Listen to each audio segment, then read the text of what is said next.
So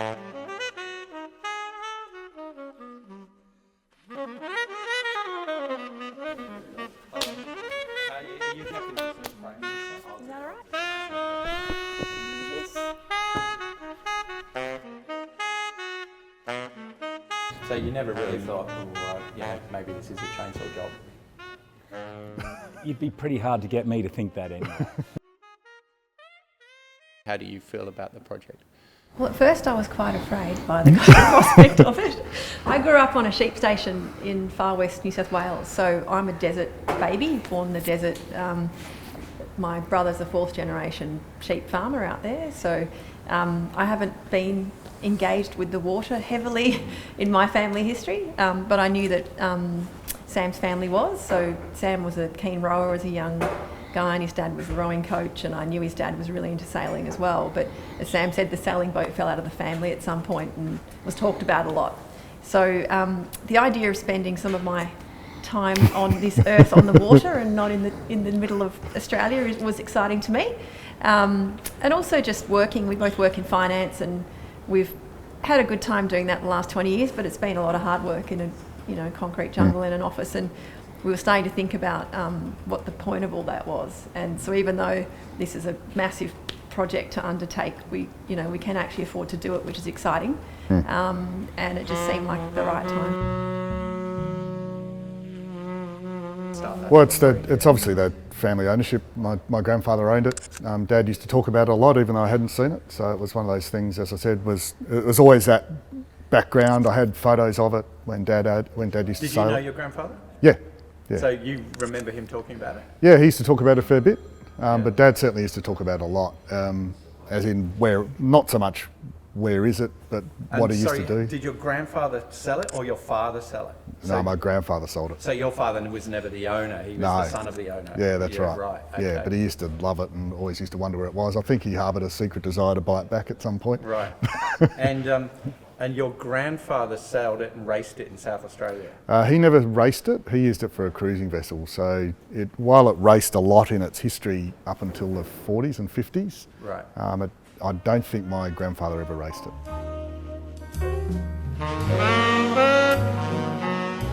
You know, the obvious question is, we're not going to talk about numbers or whatever, but it's going to cost you a lot of money to do it, when, you could go out and buy yourself a nice plastic boat which will work really well and sail better and be more comfortable and need less maintenance.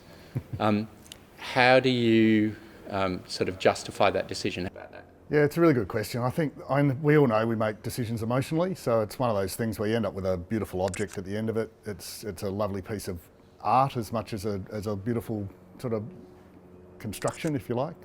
It'll definitely be more alive because of that. So a plastic boat's got no interest to me.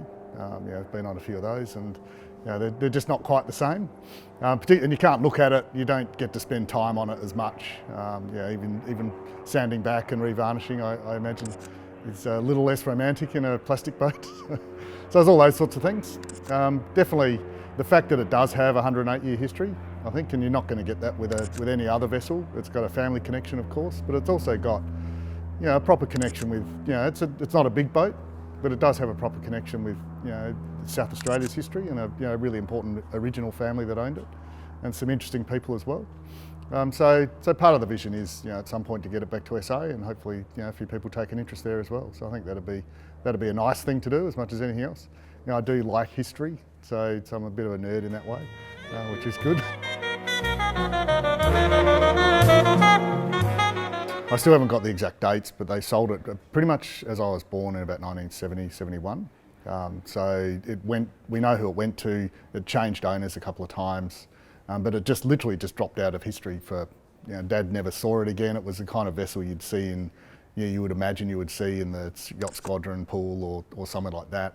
It literally just vanished in the mid to late 70s. And that's because it ended up in this Altona backyard at some point, and clearly wasn't registered anywhere. It was just doing its thing. So that's like the short history. Dad found it just doing an internet search and an article on it, which I'm assuming was done to spark some interest in a restoration. So he literally found it by random on a Google search. And when you first saw it in the yard in Altona, I mean, you walked up the laneway beside the house and you saw it. Were you sort of tempted to turn around and walk back out down the laneway and keep going? I was. Yeah. There was a divergence of views.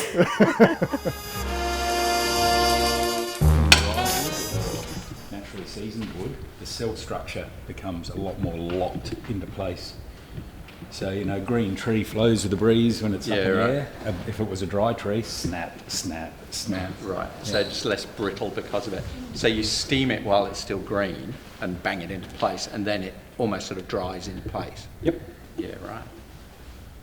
And how many frames do you reckon? There is 200 frames. So 100 down each side? Yep. That's 50 singles, so pairs. They're laminates. Oh, so they don't see timber in. Yeah, right. Yep. So 50 frames each side, 2 on each frame, laminated together. So it's 200 pieces of wood going in. Yep. Wow. Yep. Fun. Let's have a walk around, mate. Yeah. So, Ferdy, what did you do here on the stem? Basically, we've got the old stem down here and the apron. Removing it, obviously, spring the boat apart, remove the stem, make a jig off of the old stem and laminate up the new stem. So the jig's to get the same shape, so it's exactly the to same create, curve. Yep, the same curve. Off of the old stem, we can basically recreate some of our checkout, just picking up on the highs, not going into lows, and then fit the stem, and then put an apron in behind it, because she had an apron as well. So you guys said that this is New Zealand Kauri?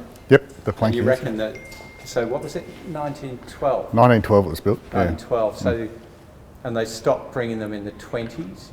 Yeah, I'm pretty sure they stopped exporting Kauri from New Zealand in the So it's 20s. one of the later boats to be Yeah, made of one of New the Zealand last, Kauri. yeah. And 30, I mean, In Australia. these are pretty good. I mean, the actual timber, there's no, and it wouldn't roll, would it? No, The Kauri. no, I don't think. I think sometimes the Kauri shrinks all round, and you can get sort of cracking through your nail lines, but she's all pretty sound, really. And this looks a bit different here? Yes, definitely. We've got, I think the stem, the keel, the stern post are a hardwood, and a couple of the lower planks. Again, structurally, that's think quite that a big would have been thing. original? I think yes, and then everything else is pretty well. Apart from the beam shelves and the stringers, then everything else is and ribs. Everything else is Kauri. All the transom is a huge chunk of Kauri. It was actually Yes. built with copper sheathing as well. It's hard to see here, but there's a whole bunch of nail lines, and it was advertised when it was first to be sold with a copper sheath. Did she ever go north, tropical? No, it was built Is for. that a thing that they did a lot of sheathing even down when cold water? I suppose it's probably a Victorian thing before antifouls became really quite Like efficient, more weed and rather than Teredo or anything like that. Yeah. probably a combination of all, really. And Ferdy, explain to us why, because these planks actually look quite narrow, but is that in order to get the twist into them, or what? Because they get wider as they get deeper down the boat. What's going on there? I suppose being the top sides, therefore being a lot more exposed to wet, dry, wet, dry, wet, dry conditions, you'd put a smaller board in, because shrinkage is all about percentage of the width of a board. Right. So they're probably a lot more stable being smaller boards in the top sides. Yep. And then where your boat remains wet, you can put your hardwoods in, because they would be the ones that would really shrink if they were up on the top sides. But structurally, they're quite a sound plank. So you keep your bigger boards and your different species below the waterline. So it sounds like the shipwright knew what he was doing originally, like that sort of thought level. So it was Lavender Bay, did I read that? Yeah, it was W. Holmes, so William Holmes and Co. from Lavender Bay. Yeah. Isn't it funny to think of this boat being built in Lavender Bay Yeah. under the Sydney Harbour Bridge, which wasn't there? Yeah, It hadn't exactly. been built Yeah. yet. You know, isn't that Wow. cool? That, Yeah. like, you know, that Sydney Harbour Bridge is new Yeah, compared that's to right. this boat. That's a really sort of... Yeah, it's interesting, isn't it?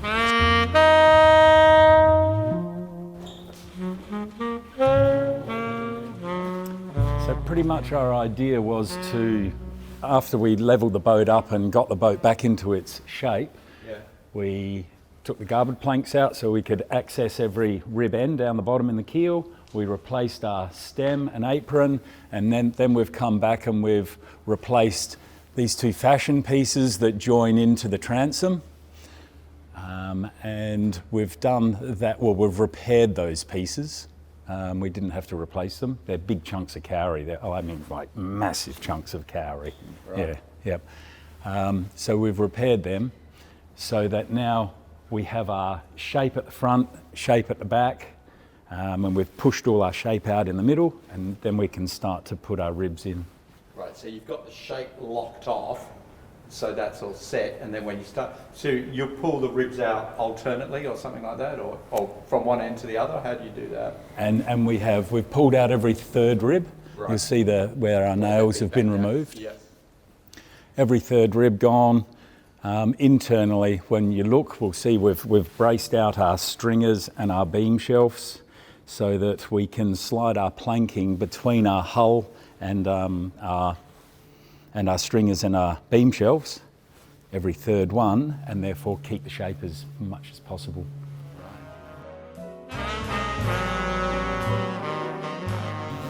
And just on a more sort of, on a broader level, when you first saw the boat, I mean, what was your first reaction?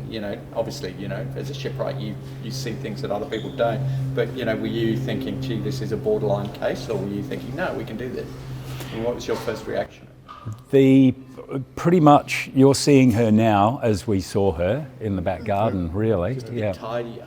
Just a little bit more, yeah. She's got a bit more of her shape, but no, I think a large percentage of the planking is good. I think that the keel, obviously the stem we've replaced, but all the keel and stern post horn timbers are good, rudder's good. So that's the backbone, really, of the boat. So you never really thought, maybe this is a chainsaw job? You'd be pretty hard to get me to think that anyway, I reckon. Optimistic thinker. Have a look at the Alma. Yeah. And then once for sitting, you'd assume it would be a gaff cutter, but I don't think it wasn't a gaff cutter, was it? It was a gaff. Yeah, but it was a gaff sloop. Gaff sloop. Yeah. Well, there's no evidence for having two forward sails. So you've never seen a picture with a staysail on it. And we've got a lot. Funnily enough, we've got a lot of pictures from the original owners because they took a lot of photos, and it's all got a single foresail. And is that where you're thinking you're heading at the moment in terms of? Would definitely be a gaff rig. Yeah. Whether we go, yeah. So not changing his mind. No, it's definitely a gaff rig. We're definitely going with that. It's just the foresail for configuration and what we do there. So. Yeah, I mean, I guess originality is one thing and functionality is another, because having a big headsail up there is going to be not tricky to handle, but it's going to be more work than having two smaller sails probably. So whether less flexibility as well potentially. Yeah, flexibility, and especially if you've got a big gaff main as well, handling two big sails is going to be. Yeah, there's going to be plenty going on. But then you don't want to put on something that it never had either. And I presume the ketch idea is gone. You're not going to do that. We won't do a ketch, no. As much as I think my dad would like to see it back as a ketch, because that's how he sailed it. I think it looks better as a gaff rig. So, just Ferdy, just explain to us what all these bits are and how this, why we've got all this 4x2 cheap pine on the side of the boat. What's going on there? So you'll probably see some photos of how we saw her in the back garden. She had props that she'd been sitting on for 16 years, deflecting or moving the shape of the hull around. So we thought, well, how are we going to be able to easily, or not easily, but easier, recreate the shape? So we thought we'd build an artificial horizon.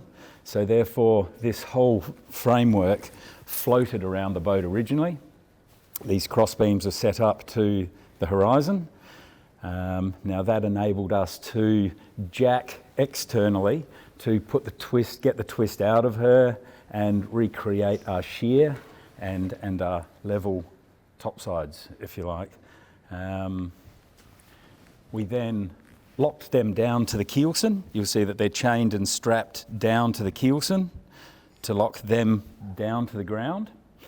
We then screwed blocks which sit against the side of the hull, again keeping that shape for when we put those ribs in and whatnot. And we've screwed down in various places from these bearers down to our top beam shelf, not the bottom one but the top one. So again we can replace our bottom beam shelf and not lose that shape again.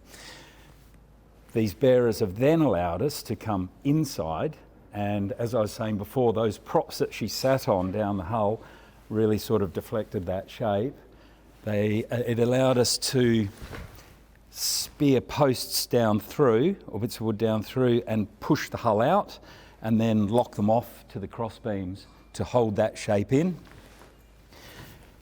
Also then to go and just back brace when we're happy with the shape, back brace all of our beam shelves and our stringers with posts again coming off of these bearers, so that when we push our ribs in, again our beam shelves and stringers don't start moving in on us, they're locked out into that shape as well.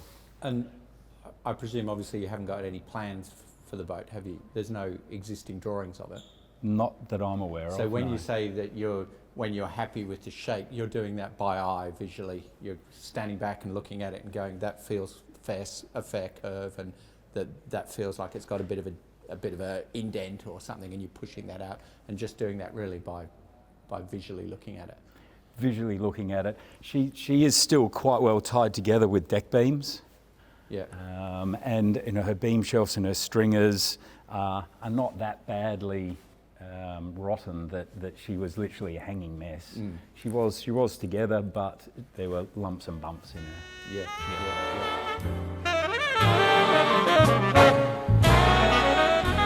And so obviously the next big project is putting in the ribs, the frames. So as you say, 50 double frames each side. Mm-hmm. And then after that, is it working on the planking? Yes, so after that we will take every individual plank off and look through them, clean them up and put them back on and nail them off. So when we put our ribs in, we'll just temporarily screw through existing holes the planks to the ribs. Yep. And then we'll take them off, one at a time, three at a time, clean them up, repair them, put them back on and nail them off. And properly. Copper nails, or? Yeah, nail and rove. And Yep. rove as well, Yep. so you rivet them through. Yep.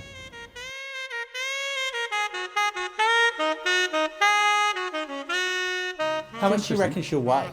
I know that's a difficult question, but is she a heavily built boat? I mean, would you call her a heavily built boat? No, I wouldn't. The The ribs aren't super close. I've seen them closer than that. Very true. They're small ribs. They're small ribs, I think, and they are. I'd have a bigger rib if they were that far apart. So I don't think she's heavily built at all. The stringers are quite light, but the framework is heavy. Overall? It was 38.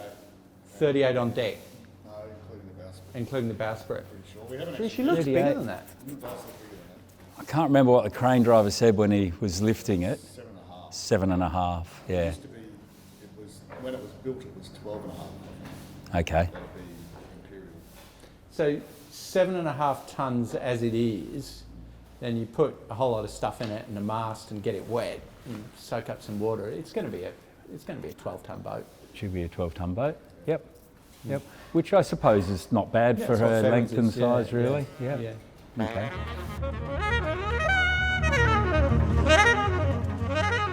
And that process of sort of engaging your shipwright, I Yeah. mean, people often get into trouble with that because, there's not a sort of clear ground rules laid down, Yep. like that. Were you quite methodical about how that was going to happen? Look, one of the things, notwithstanding what I do for a living, which is risk management, sometimes my personal decisions are a little bit less rigorous than that. So Ferdy looked like the right guy for the job. He'd done it a few times before. So look, we jumped in, and there's only so much you can lose initially, isn't there? So.